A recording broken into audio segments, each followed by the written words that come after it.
Hello mga pards, welcome back to my channel, Mr. Sushimi. Ngayong araw nito, tuturuan ko kayo ng sushimaki and nigiri. Kaya pa yung inaantay nyo, halika na, umpisahan na natin. So kuha lang tayo ng kanin at spread natin ito sa nori seaweeds. Kumuha ng cream cheese at ilagay ito sa gitna. Alam niyo bang ang salitang maki ay hango sa salitang Hapon na ang ibig sabihin ay i-roll? O kaya naman i-rolyo sa salitang Tagalog.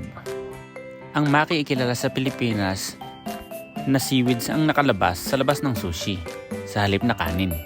Sa paggagawa ng maki, kahit anong ilagay nyo sa loob ay pwede. Dahil paborito ko ang cream cheese, crab stick at saka tempura shrimp, pati ang avocado, kaya itong inilagay ko. At kung kayo ay gagawa ng maki sa inyong bahay, ano man ang maisipan nyong ipalaman sa inyong sushi ay po pwede. Pwede rin kayong maglagay ng raw fish, gulay, prutas, or kahit anong uri ng karne na inyong maisipan na aayon sa inyong panlasa. Matapos ninyong mailagay ang lahat ng ingredients sa inyong maki, i-rolyo ito ng dahan-dahan. Siguraduhin hindi masisira ang magkabilang dulo nito nang sa ganon, madali itong mairolyo at hindi lumabas ang mga ingredients. Tapos kumuha kayo ng bamboo mat at i-form nyo ang inyong maki sushi. Siksikin ang kabilang dulo nito nang sa gayon ang inyong sushi ay pulidong-pulido. At pagkatapos nyong maiporma ang inyong maki, ihanda na ito para hiwain. Ang paghihiwa ng maki ay depende sa inyo sa dami ng inyong gusto. Pwedeng 5 hanggang 6. Kaya sa akin ay hihiwain ko hanggang 6 na piraso.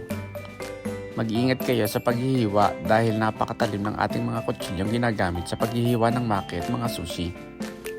At tandaan, huwag madaliin ang paghihiwa ng sushi nang sa gayon maiwasan natin ang anumang sakuna.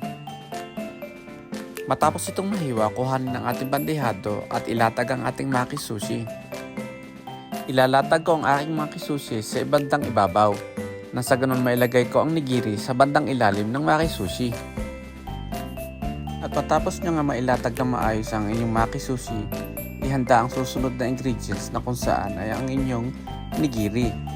Pwedeng shrimp, pwedeng tuna, pwedeng salmon, depende sa isda na inyong paborito.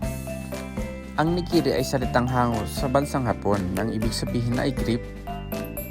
Ngayon naman, kumuha ako ng seaweeds para gawing sintron para sa ating mga nigiri.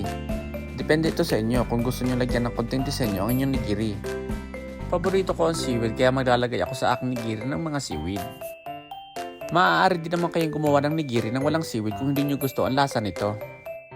Napakadali lang gumawa ng nigiri. Kukuha lang kayo ng kanin at bungkusin nyo sa inyong akamao. Pagkatapos ito, ilagay sa ibabaw ng isda at piratin ang ilalim nito. Pag napirat nyo ito, ibaligtad muli at iporma ang magkabilang dulo. Pagkatapos yung maiporma, pwede nyong ilagay na ang sintron na kung saan ito ay yung seaweed. Isa sa mga dahilan kung bakit tayo naglalagay ng seaweed ay para hindi malaglag ang isda. Minsan kasi ang isda ay hindi kumakapit ng maayos sa kanin. Kaya napakalaking tulong ng seaweed sa paghawak ng mga isda na may kasamang kanin. At haya na nga, tapos na ang ating sushi maki nigiri. Ngayon naman, lalagyan natin siya ng garnish. Kumuha lang ako ng curly parsley. Ang garnish, ibig sabihin nito ay palamuti sa ating sushi. Mahilig ako magpalamuti sa mga sushi ko. Masarap kasi siyang tingnan at nakakaganang kainin ng mga sushi kapag may mga garnish. Kaya heto na nga, gumagawa ako ng garnish na yari sa cucumber.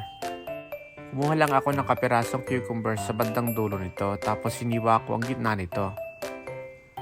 Dahan-dahan lang kayo sa paggamit ng kutsilyo kung nais nyong gayahin ang ginagawa ko. At kung kayo naman ay may naiisip na ibang klaseng garnish or palamuti sa inyong sushi, pwede rin. Isineshare ko lang sa inyo kung paano ako magawa ng garnish ko. Hindi naman siya ganun kaganda, pero kahit papaano, nakakaganda siya ng sushi. At ayan na, tapos na. So kukuha lang ako ng curly parsley at ilalagay ko sa gitna. Parang pasulang ang dating niya. Pagkatapos, ilalagay ko na siya sa bandehado. Ngayon naman, maglalagay ako ng wasabi. Isusunod ko ang ginger. And tada! Tapos na ang ating maki sushi nigiri. At kung kayo naman ay mahilig sa may salsa, pwede rin kayo maglagay ng spicy mayo.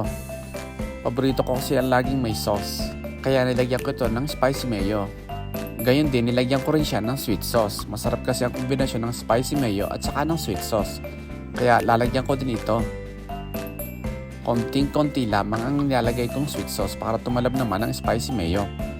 At yan na, tapos na ang aking Maki Sushi Nigiri. Sana may natutunan kayo ngayong araw nito. At sa susunod na video, tuturuan ko ulit kayong gumawa ng sushi. Hanggang sa muli, keep sharing and follow. Paalam!